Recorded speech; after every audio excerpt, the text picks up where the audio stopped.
Good morning. Welcome to the CSLDallas Science of Mind class. I'm Dr. Petra, and I'm happy that you're in the room, and I'm happy that you're online as we continue on our exploration of this aspect of infinite reality that we call body or form or effect. And so we have worked with the idea of spirit. We've worked with the idea of soul or law. And now we are at body, manifestation. And so it's interesting that we're constantly toggling back and forth as we're having this conversation between our human body and body, which is the term that Science of Mind uses in the teaching symbol to speak of physical creation. Everything that is physical in some form or fashion falls under the term. So we're not always just talking about the human body. And so we are going to discover that these are some of the ways that the book is a little confusing, because Ernest Holmes is going to be, sometimes a paragraph will be about the human body, and then the next few paragraphs will be about the universal body, and we always have to pay attention to what he's pointing to or talking about. So we're actually going to start with the second paragraph on page 99, which is it's just something to think about. So the first sentence: perhaps the human body is an exact counterpart of an invisible body, which is non-material, as we now understand matter and physical form. Right, and there's lots of work that has been done for millennium with human beings, right, around the energy field, the energetic body, whether we're talking about auras or halos or any way in which we experience ourselves actually as more than or larger than the actual physical body itself. And that larger expression of individuation is a part of what then manifests in physical form. So, but the more important statement here is this statement: the physical body is evolved for the purpose of allowing consciousness to function on this plane.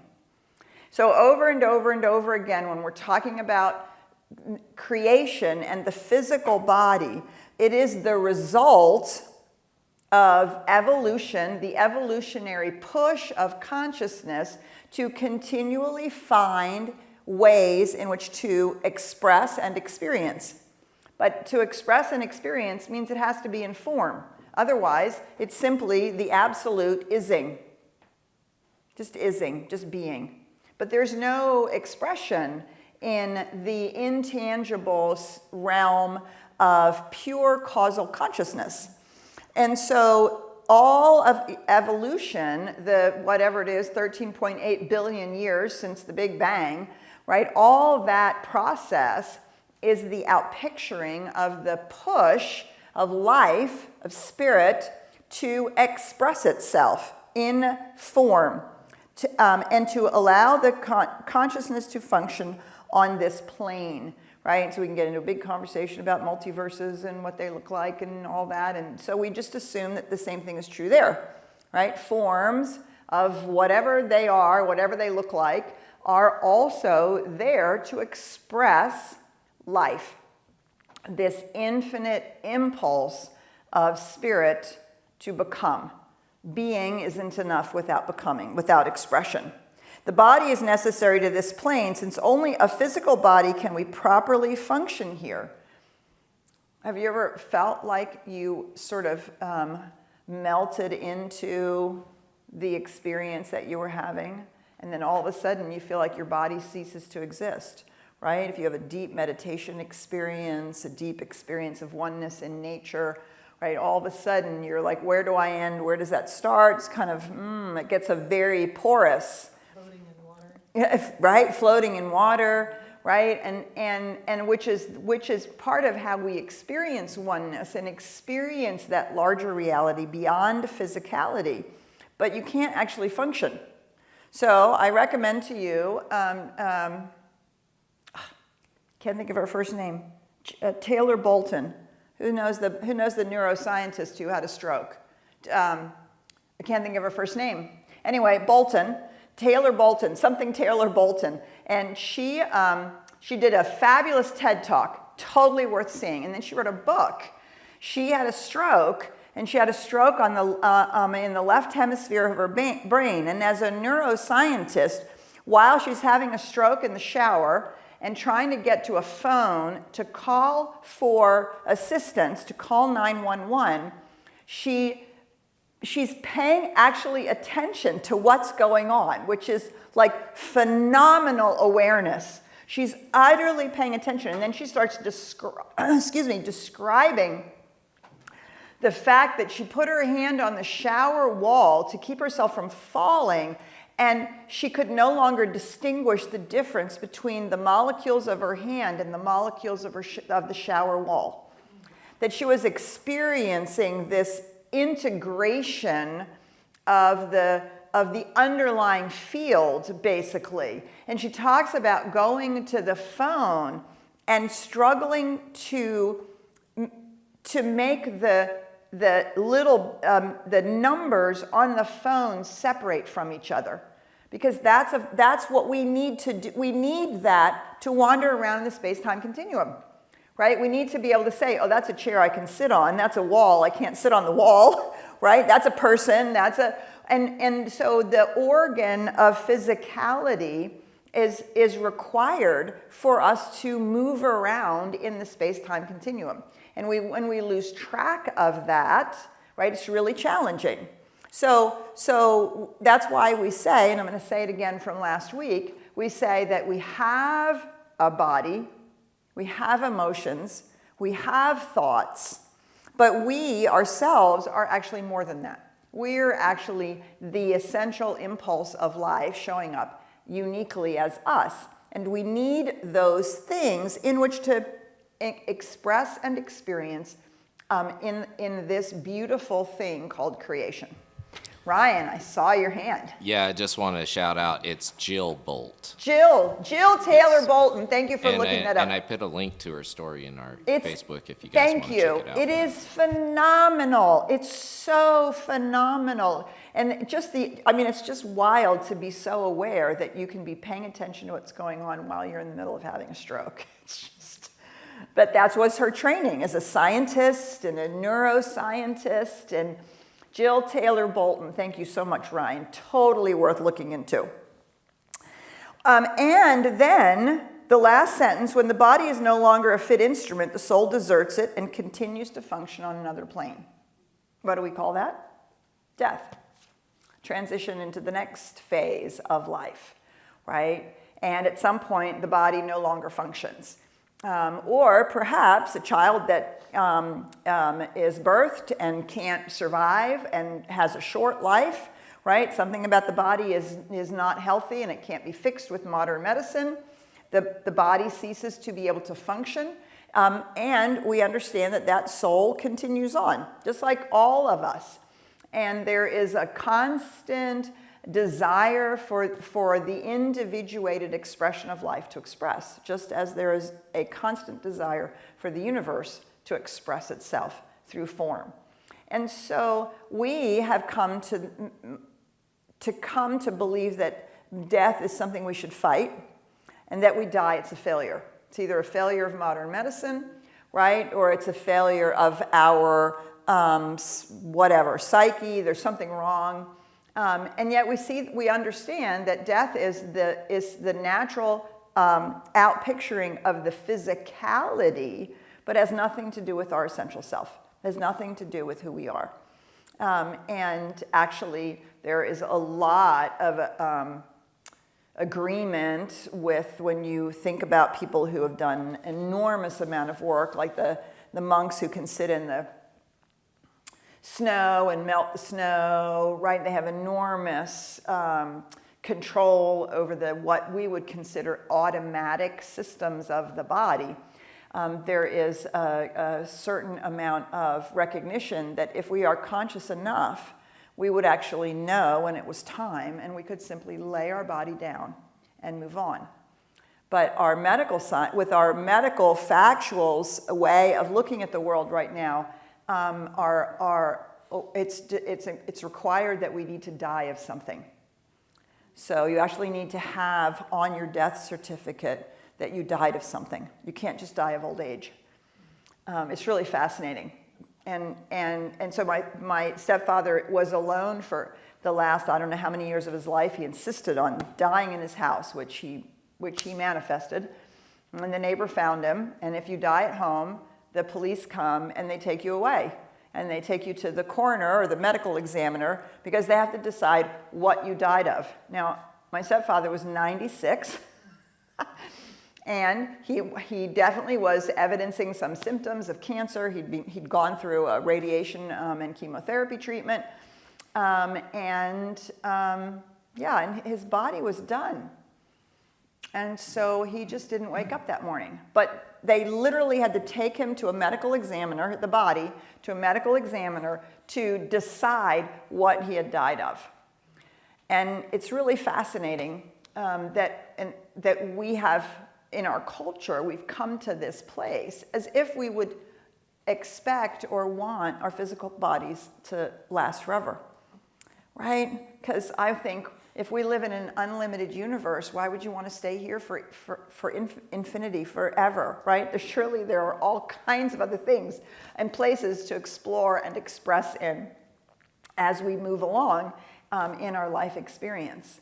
And so this physical body is how I think of it sometimes as the clothes we wear when we're here, or our car that we drive around in when we're here. I've heard lots of different analogies.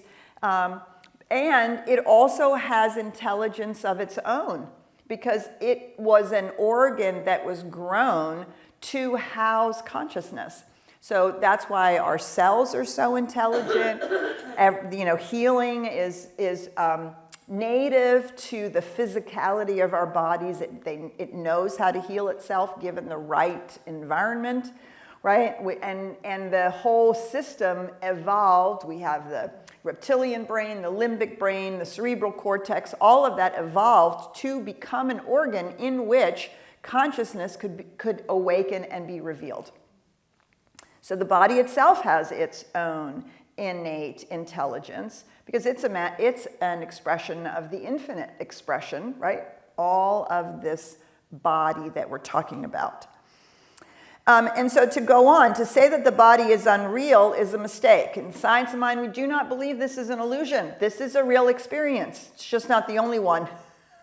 Or even necessarily the primary one. It's not the causal reality.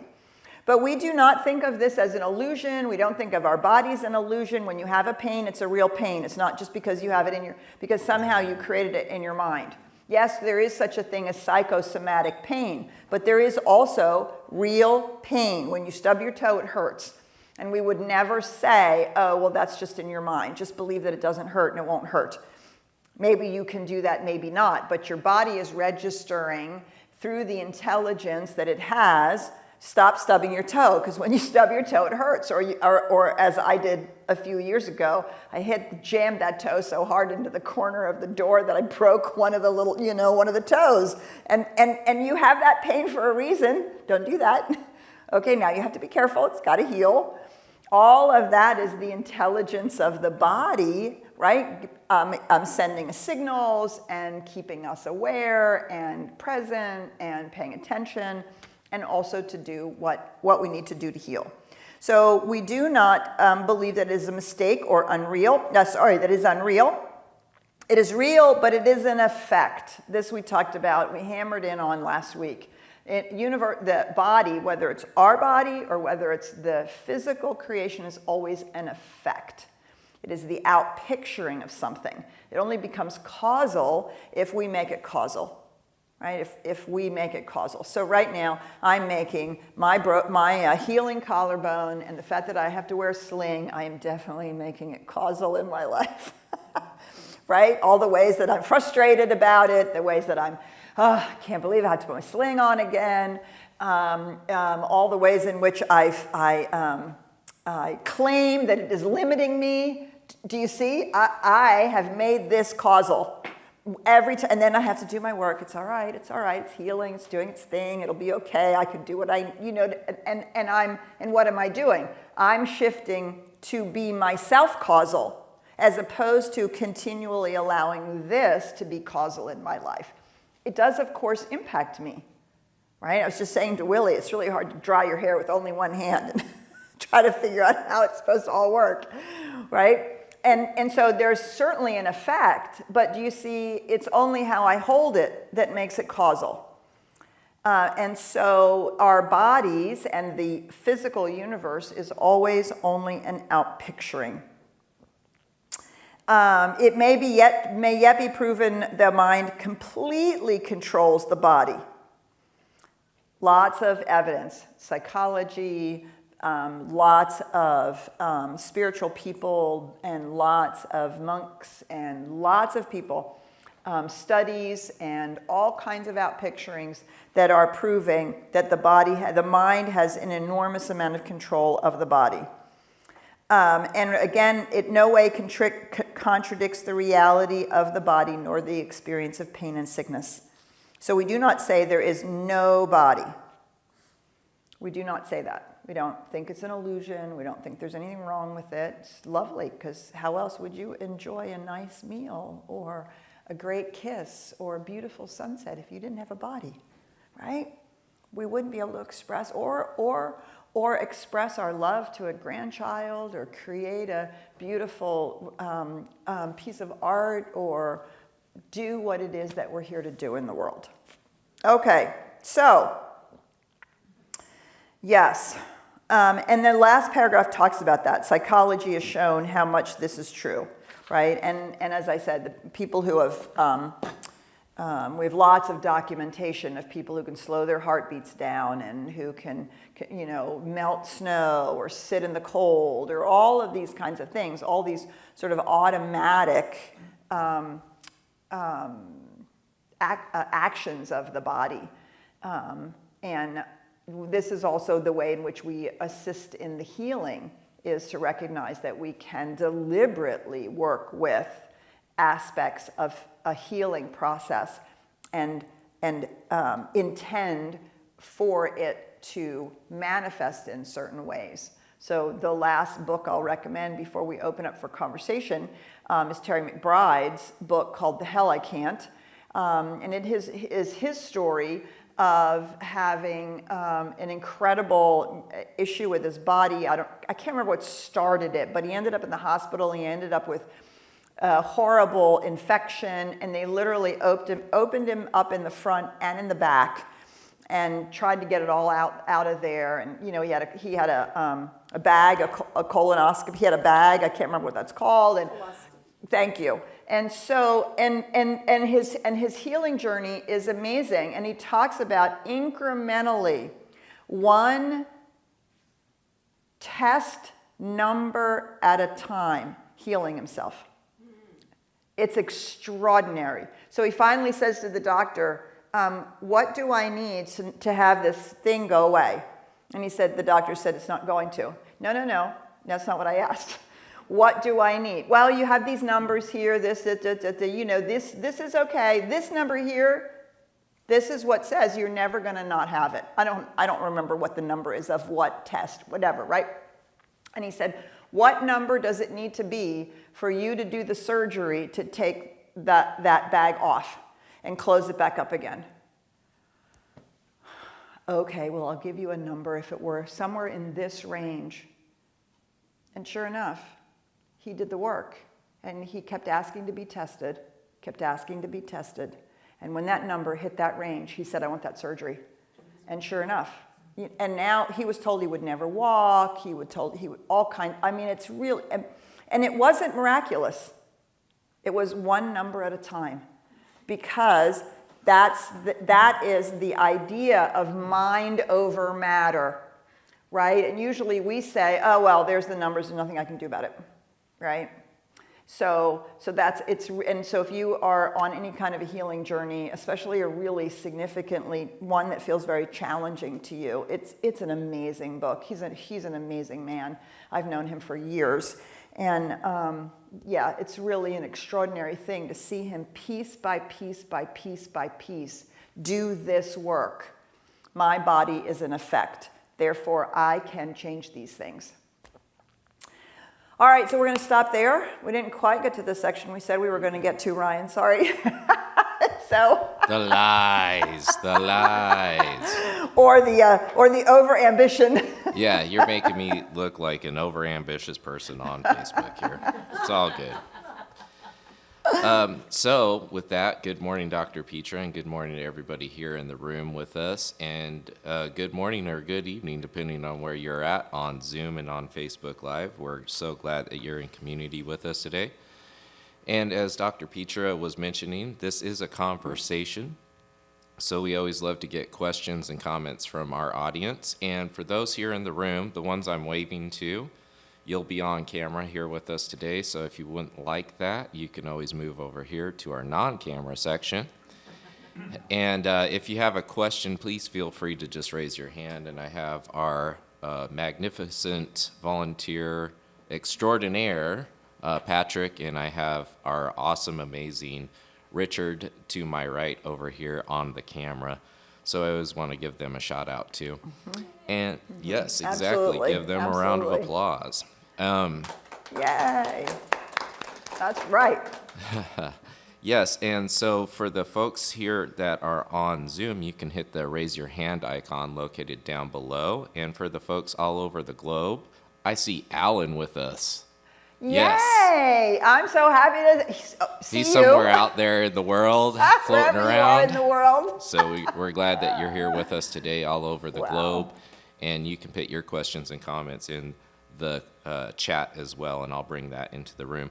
I always like to mention that I leave the chats anonymous. That way we can continue to have a safe container for spiritual growth. So I do see some stuff here online. So I'll start there, and then we can poll the audience here on campus to see if we have some questions here in the room. Great. This one I love. It says, and this is from a science of mind perspective. I'm going to forewarn you with that. Do you think our souls are created at some point and then we continue to exist forever, or have our souls always existed? It's a great question. And it's always the, so it really depends on how you understand the analogy of how you understand who we are.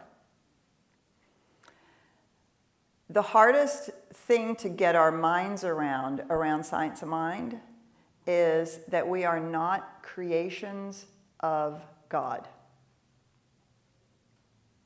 We are actually the individuated expressions of a one infinite wholeness, which we call spirit or God.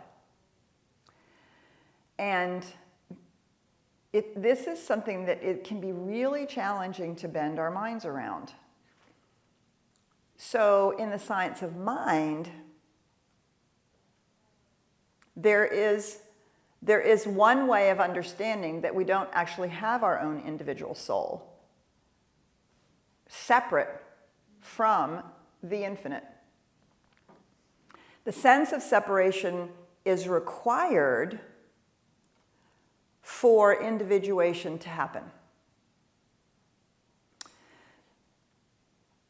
Words like an emanation of the divine, an individualized expression of the divine, all get a hold of this idea that our individual soul is not separated from the soul. If that infinite is always in the eternal here and now, there is some sense that that would be true for the individuated expression of us, right? And yet, we experience our expression of it in the space-time continuum, which immediately implies beginning and end. I ponder these things.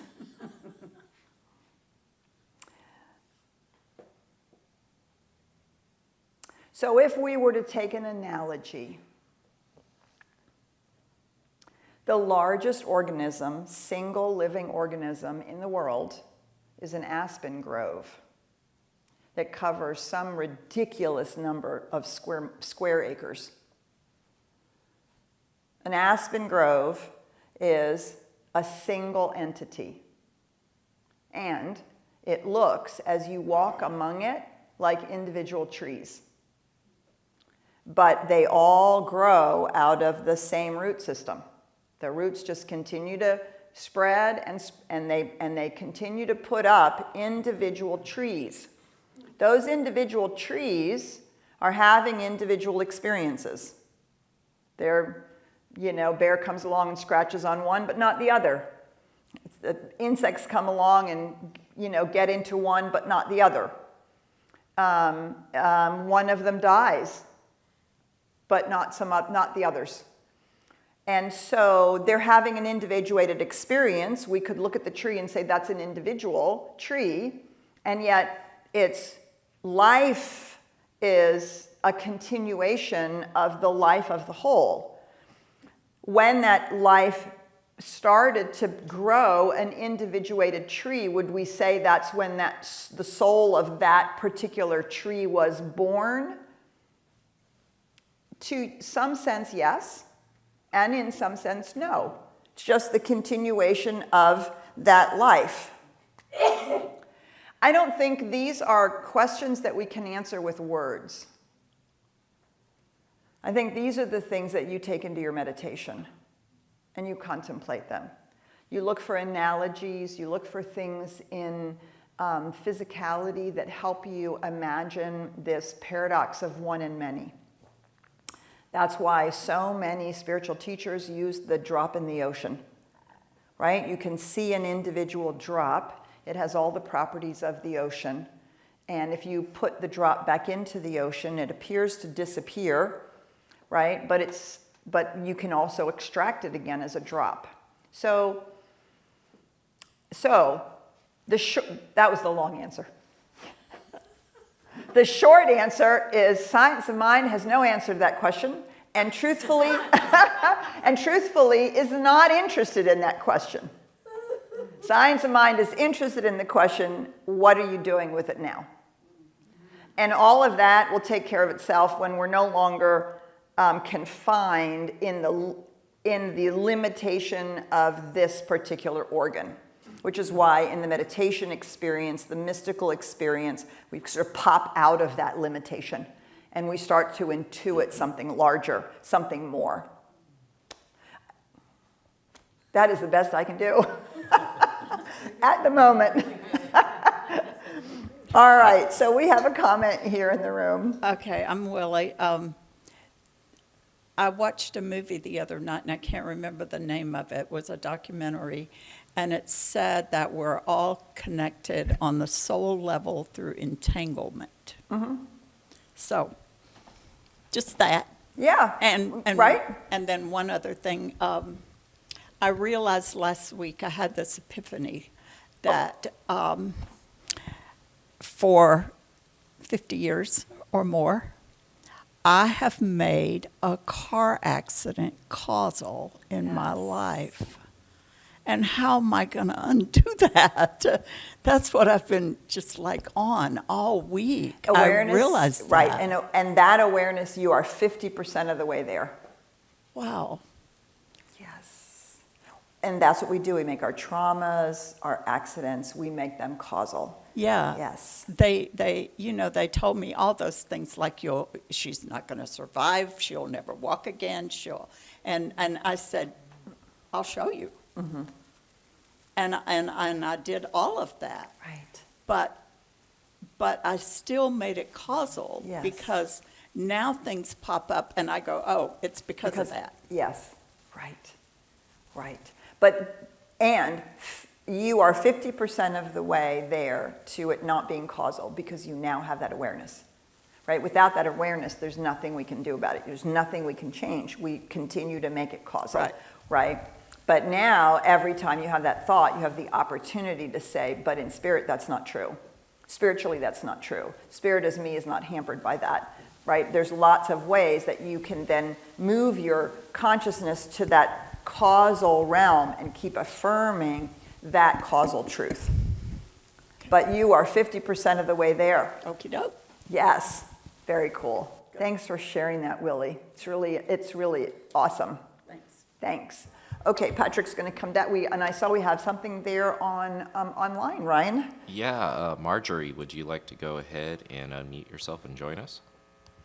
Good morning, Marjorie. Yes, thank you. Good morning. So I'm fascinated by this topic, as always. There's so much here.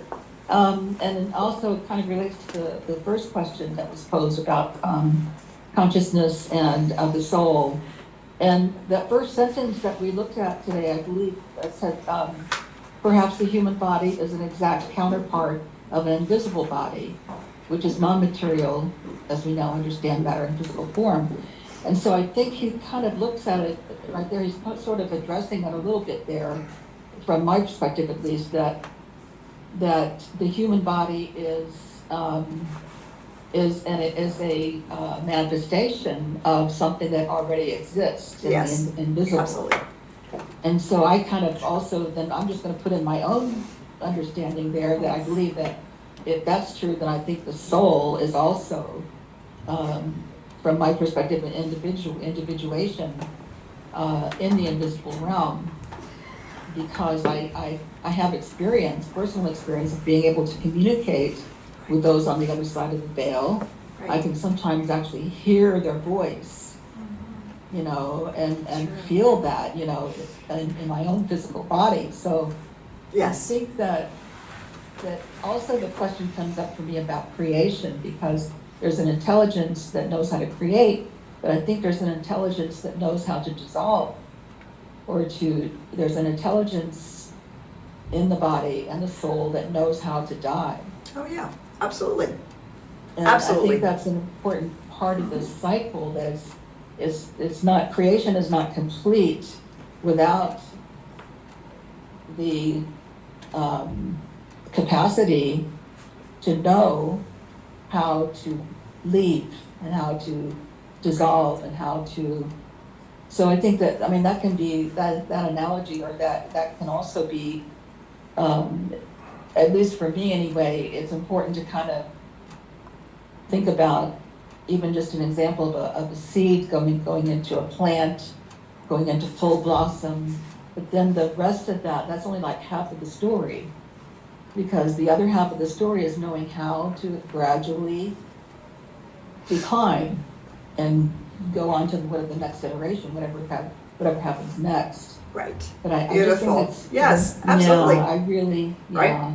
And I would recommend a book by Stephen Jenkinson called Die Wise, How to Die Wise. Mm-hmm.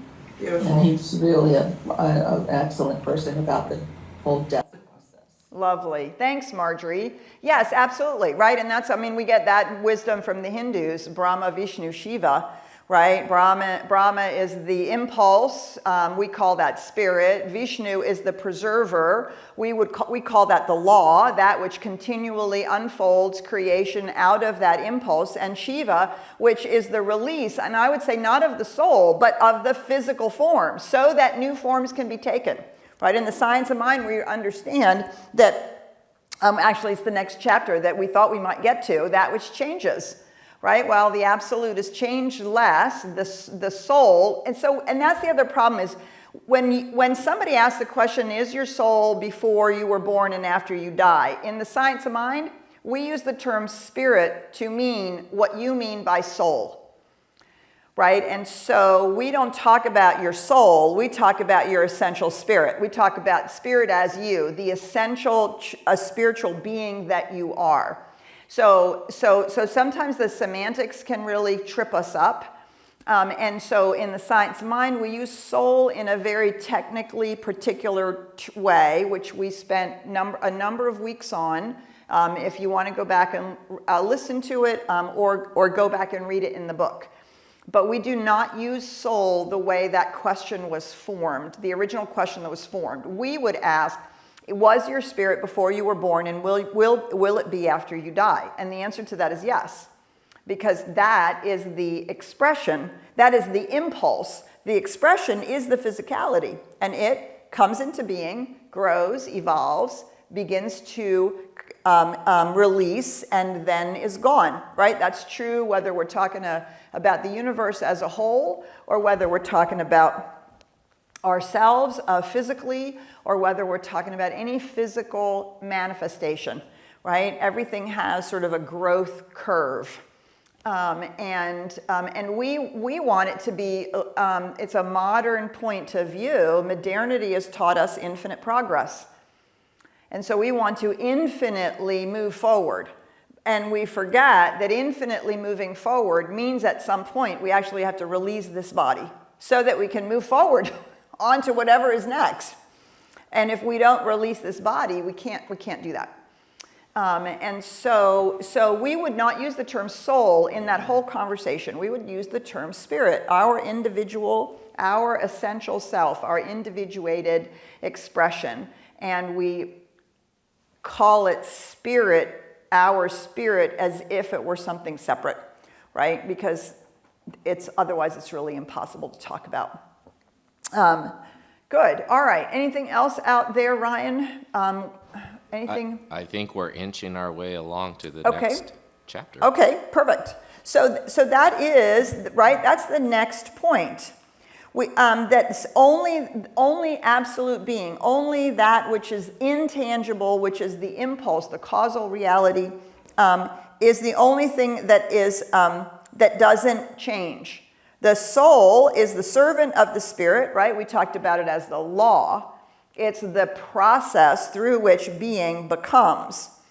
The spirit of the universe cannot change, right? It's absolute presence, absolute love, absolute impulse. It's absolutely the quality of life itself without form. The moment we have form, we automatically have coming into form and going out of form, right? The soul of the universe must obey the will of spirit. The body of the universe cannot help changing. This is what constitutes the eternal activity of spirit within itself, spirit passing into form, creation continually, eternally going on. Since spirit must be manifest in order to be conscious, there must be a way in which it manifests, and there must be manifestations. So we have soul and body, body the manifestation, and soul the way or the law by which spirit manifests. And that's how we have taken this whole and kind of helped us understand the various aspects of this whole. Right? Just like we might say that all of life, all of physical life is constituted out of the four essential elements, earth, air, fire, and water. Right? And they actually are constantly intermingling and mixing to create creation. So we've done the same thing with this whole and given it names, various ways in which it shows up, operates, functions, how we can describe different aspects of it. But remember, we're never, ever, ever, ever, ever, ever, ever taking it apart. We're never taking it apart. So the infinite spirit, the absolute being, is becoming expressed through form, and the way it does that is through the creative process, which we call the law. So this is sometimes really upsetting in that form is forever changing. So we go along and we manifest something, right? We manifest a job, or we manifest a healing, or we manifest something lovely. We manifest a life, and then we want to say, okay, don't anybody move. Don't move, don't breathe. Nothing is going to change. Ha, ha, ha. Ha, ha. Of course it's going to change. Even if you have, 100 years of the same thing, it is designed to change. That is the nature of the space-time continuum. That is the nature of creation, universal creation. And somewhere else, and I can't remember where, maybe we'll run across it, Ernest Holmes writes, spirit is forever taking form and releasing the form that it has taken so it can take new form. Constantly, right? Constantly in this process. Because we have an infinite reality. So it needs an infinite number of forms infinitely expressing to express and experience its own infinite nature. And so this is sometimes challenging, right? Our careers die, our work life dies, our love for a job dies, our relationships change because something dies in our relationship because we've been together for a really long time and people have changed. We can grow together or we can grow apart, right? And so there is that allowance, acceptance of the changing nature of creation, of body, of forms and effects, right? So yes, we have to learn to release it. The other side of that coin is we get to also learn to release it because that's what allows new forms to emerge. And to really trust that those new forms do, in fact, continually emerge. Right? So that's where we get the seasons and cycles. The infinite does not have seasons and cycles. It is simply being. It is the moment that is expressed in some form of physicality in the created universe that you immediately have this sense of seasons and cycles. Because the forms, a static form will never be enough, right? It's constantly changing because, as I said, it requires an infinite number of forms, which then implies that since we are individuated expressions of the one, there are an infinite number of ways in which we will express ourselves. And not just, oh, you know, I'm a teenager and then I'm an adult and then I have this job and that job. No, an infinite number of ways. Right? And so this is one of the ways in which we are not Buddhist. We do not believe that at some point you will cease to create cause and effect and that you will be reabsorbed into the one. Once the logical argument goes, once spirit has individuated, then that too has an infinite amount of expression. Right? There's nothing that would limit the expression of that individuation. And so that has an infinite trajectory, if you will. And so the idea that, so we talked about this a couple weeks ago, so we're actually increasing the expression and experience of the infinite as we infinitely express and experience. That's a whole other thing you can contemplate for a while. Right? And then you will discover what your purpose is. You will discover the meaning of your life. And you will discover your purpose, which is the most amazing thing in the world. And it is not to be an accountant or save the world or have a child. It is to fully and completely and utterly be you.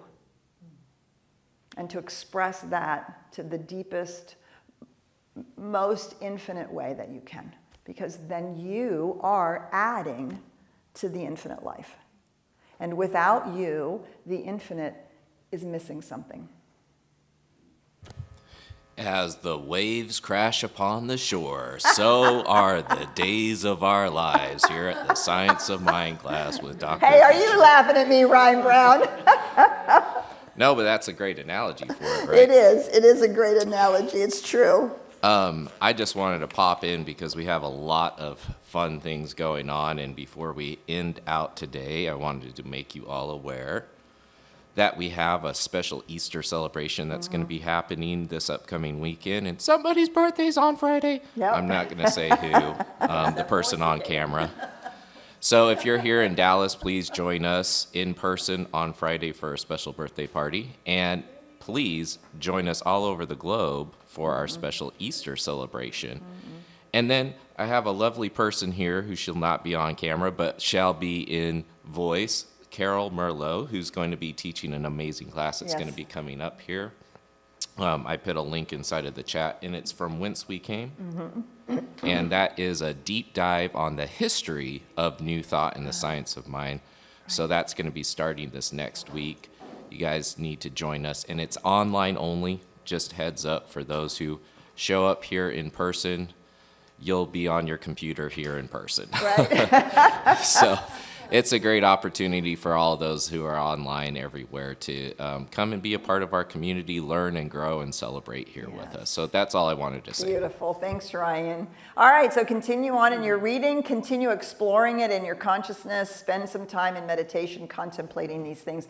Don't try to look at them too hard. I always say look at them out of the corner of your eye, let them rest back here, and just keep playing with, if this were true, how would it show itself to me? What metaphor, what idea, how would I get a hold of that in some way that I can't make sense of? And just let it rest there and let it reveal itself to you. All right, have a beautiful week. We'll see you later this morning, or we'll see you next week. Bye for now. Yay.